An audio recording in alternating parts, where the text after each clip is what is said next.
Right now, as you're sitting at your computer, you probably have a web browser open. Maybe you've got a music player streaming a playlist in the background, and a large file downloading all at the same time. You're doing all of this simultaneously without giving it a second thought. But how is that actually possible? Think about it. This is a massive logistical nightmare.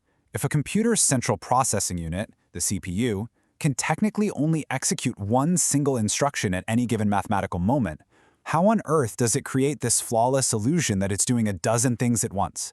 Well, the answer lies in the absolute invisible magic of an operating system's ability to manage concurrency. By the end of this explainer, you are going to understand the exact algorithms your operating system uses to keep your computer from crashing. We'll look at the fundamental difference between programs and active processes, see how they communicate safely, break down threads and concurrency, examine how the CPU actually schedules its tasks, and finally, we'll see what happens when synchronization fails and deadlocks freeze everything up. Okay, Section 1. Programs versus active processes. Let's dive right in and start with the absolute basics, because before we can understand how multiple things happen at once, we have to define what a thing actually is inside your machine. Now, a lot of people use the words program and process totally interchangeably, but they are actually very different.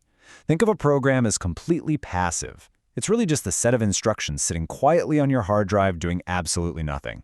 But the second you double-click that program, it transforms. It gets loaded into the computer's memory, begins to execute, and becomes a process.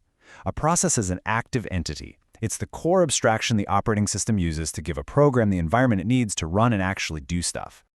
So, to manage all these active processes, the OS uses a special data structure called a process control block, or PCB. Think of a high-end restaurant kitchen. Your CPU is the lone, incredibly fast chef. The program is just the printed recipe sitting on the shelf. The process is the active cooking of that meal. But because our chef is cooking 50 different meals at once, rapidly switching between them, they need a way to remember exactly where they left off. That's the PCB. It's the chef's metadata. It holds the process ID, its current state, the program counter telling the chef which step of the recipe is next, and the stack pointer, which remembers exactly where the ingredients are located. Moving on to Section 2, Inter-Process Communication, or IPC. Now that we have these active processes running in memory, we hit a new roadblock. Processes are isolated on purpose so they don't corrupt each other. You definitely don't want your web browser overwriting your word processor's memory. But sometimes they have to collaborate. Which brings up a really common question. Wait, how do completely independent processes talk to each other safely if the OS is strictly isolating them? If they're locked in their own little memory vaults, how does data get from point A to point B? Well, the OS acts like a highly secure courier service using IPC mechanisms. First, we have pipes. A pipe is literally what it sounds like, a data tube where one process drops standard input in one end and another process catches it at the other. Then we have shared memory. This is where the OS sets up a heavily guarded specific zone where processes can communicate directly without a middleman. And finally, sockets. Sockets are endpoints that let processes send and receive data, not just inside your computer, but across entirely different machines on a network using internet protocols. Section 3, Threads and Concurrency. Okay, now that we know what a process is and how they talk, let's zoom in on threads, because this is where the true illusion of simultaneous computing happens. Concurrency is just the operating system handling multiple tasks at once.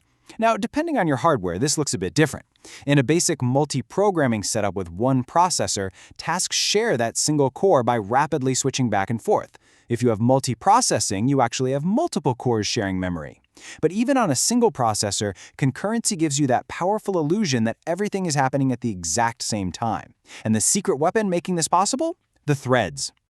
Let's go back to our chef analogy for a second. If the process is the entire recipe and the whole kitchen space required to cook, threads are the individual tasks happening inside that kitchen, like chopping carrots or boiling water. A process has its own dedicated memory space. It's quite heavyweight. But a thread is a super lightweight unit of execution. Threads operate inside a single process, meaning all the threads in there share the exact same memory space and resources.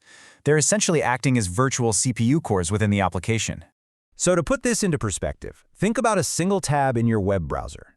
That one tab is its own distinct process. But inside that tab, you might be scrolling rapidly through an article while a video plays smoothly in the corner. How does it not stutter? Because that single browser process is executing multiple threads simultaneously.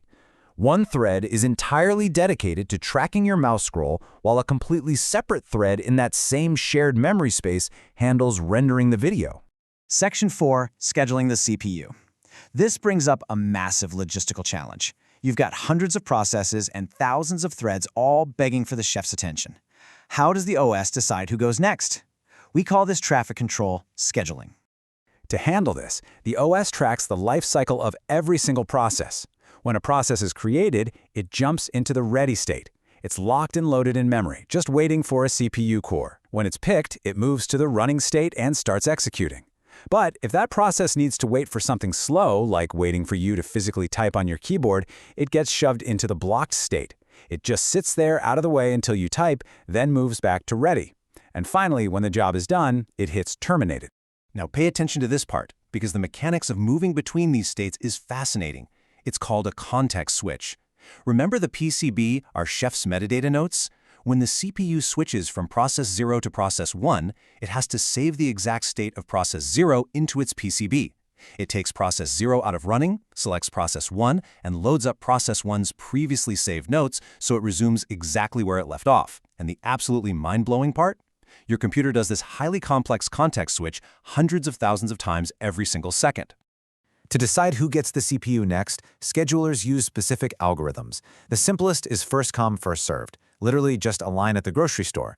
But if a massive job gets in front of a tiny one, everything slows down. So modern systems usually use round robin.